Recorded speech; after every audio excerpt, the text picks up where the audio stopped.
What's up guys, it's ASBYT and welcome back to a brand new video. Now this is the big one. The Samsung Note 9 was launched exactly pretty much a month ago. So it's time for me to share my full review of how I've got on with it in the time I've had it. And it's gonna get pretty juicy. It's the truth, it's the good points, it's the bad points, and it's the things you might wanna know. Let's just get straight to it.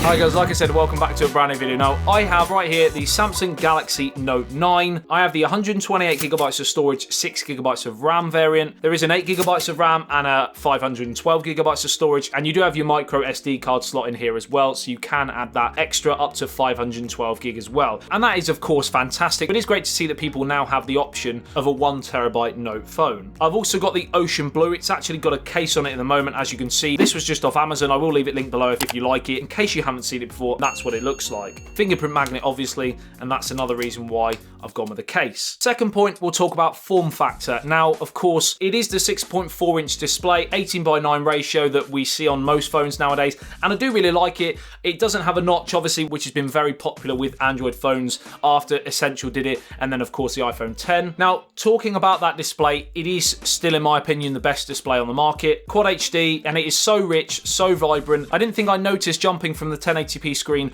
on the OnePlus 6 to the Quad HD on the Note 9 as much as I kind of have, and now when I've got them side by side, you can definitely see it, but if you don't have it on you, it still looks like a very good display. Outside of that, we're talking form factor, and I have quite small hands, and I feel it is a bit of a stretch for me most of the time. One-handed use is almost impossible. You do have to use it generally with two hands, which I kind of do. I knew that going in, but again, I thought I'd share it with you. If you are someone with small hands, you may struggle.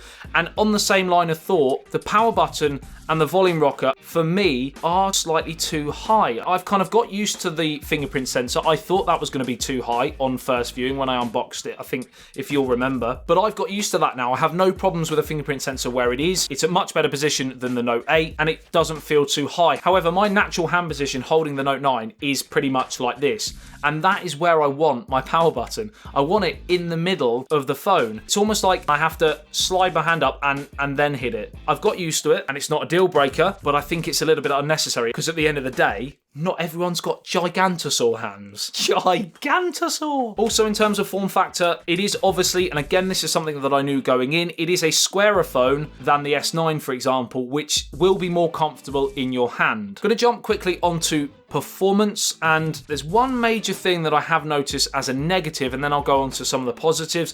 One of the main negatives is I've had more glitches and freezes on this so far than I have in quite a long time with the OnePlus 6, which was my daily driver for 3 months before. Obviously, my SIM card is now in the Note 9, mainly for testing since I got it so that I could do this review, and it is something that I didn't think I would, but I have picked up on. Like, as an example, the Twitter app. I never really had this problem on the OnePlus 6, but when I go to my notifications and click on a Twitter notification, it seems to often, not always, but often take an age to actually go and load onto the Twitter app. It doesn't seem to do that with many of the other apps. Sometimes it'll be that long that I'll then go and press on the Twitter app and just go into it that way. And then once I go into it, it'll then pop up again. So it'll like do a double. Do you see what I mean? Outside of Twitter, I've not had too many problems. When everything's working fine, is it absolutely rapid? Yes, of course. I mean, this is running the Exynos 9810 SoC, and that's fantastic. And I don't know whether any people, and this is where I want you guys to comment below, anyone that's using the Exynos 9810, have you noticed anything like this?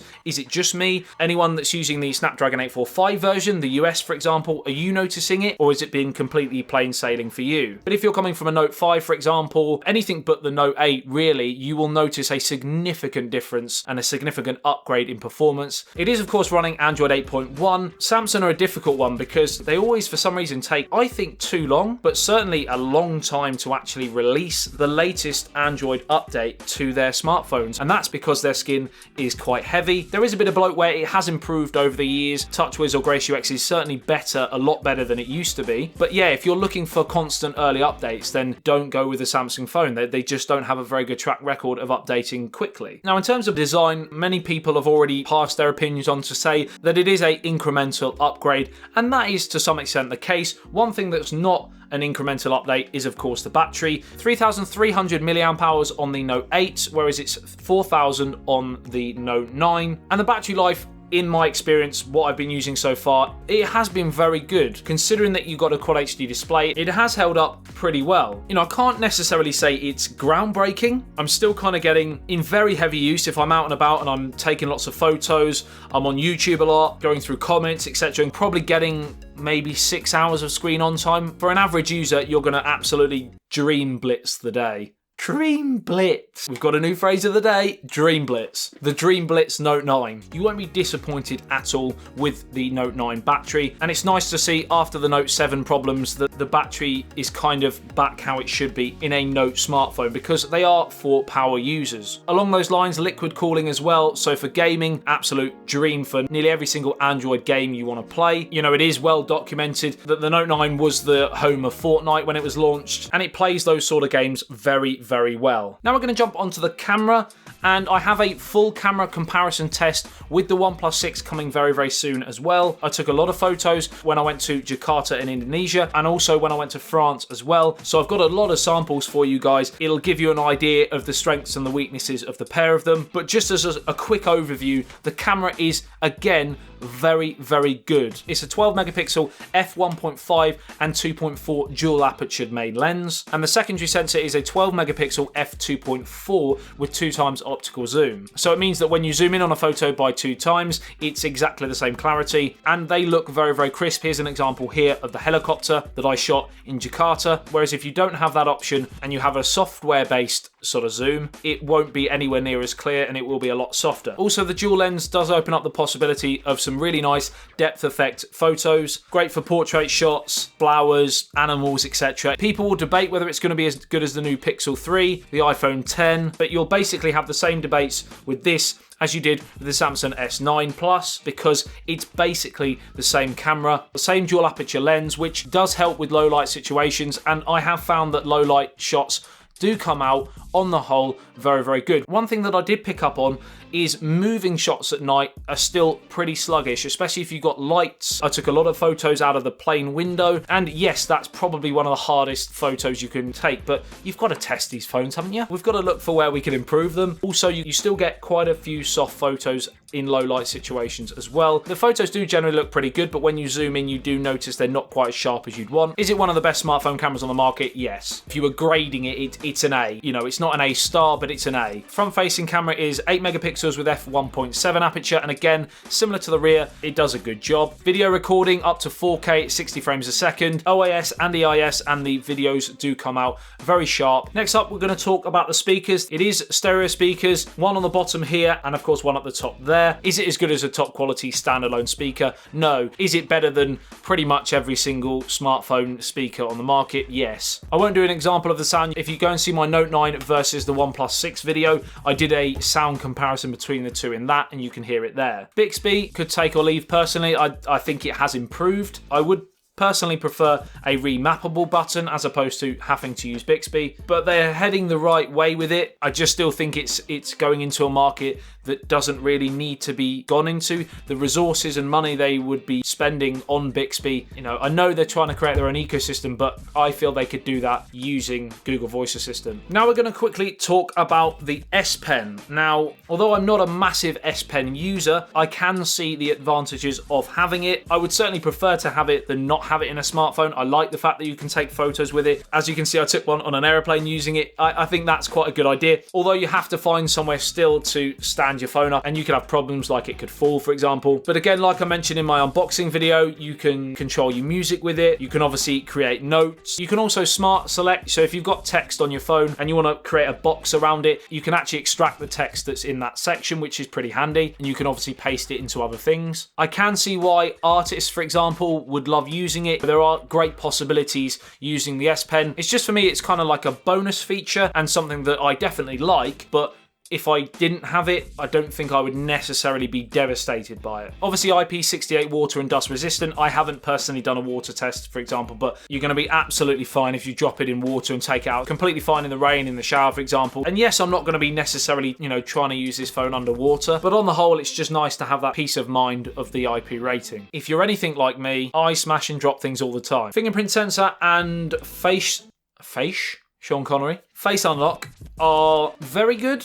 not excellent. There are quite a few other smartphones that actually are far faster to unlock using the fingerprint sensor and the face unlock. Yes, using the iris scanner, for example, does make the Samsung Note 9 quite secure, but I think they could have done a better job on the fingerprint sensor. Yes, it's incredibly accurate and works probably 9.5 times out of 10, but it does for me personally feel maybe half a second too slow compared to, again, some other top flagship phones like the Huawei phones, Xiaomi, OnePlus, but again, still very good. Now we're going to jump onto the final topic, and the one where it kind of doesn't allow me to rest easy with Samsung, and that's of course price. You probably guessed it already. I'm gonna have a pop at the price. It's too expensive, and I am massively in mixed minds about pricing on smartphones. On one hand, most people wouldn't have any problems spending on their main computer £1,000+. Again, yes, you can get laptops for sort of £200-300, but if it's your job and you use your computer all the time, a lot of people wouldn't have any problem spending that money on a computer, yet they do on a smartphone. And this is where I understand why they price it like they do, because you use your smartphone more than you do your computer or your laptop. You can use it as a phone, you can use it as a computer, you can use it as a camera. All of these things would lead you to believe that it is priced appropriately. And I think if there weren't other smartphones on the market that were as good as this, and this was head and shoulders above, or this was one of sort of 2 or 3 that were head and shoulders above, I would feel comfortable investing in my work, my job, my business, buying this smartphone. However, there's a problem there, because there are other smartphones out there that do a very, very similar job, if not almost as good, and in some cases better at certain areas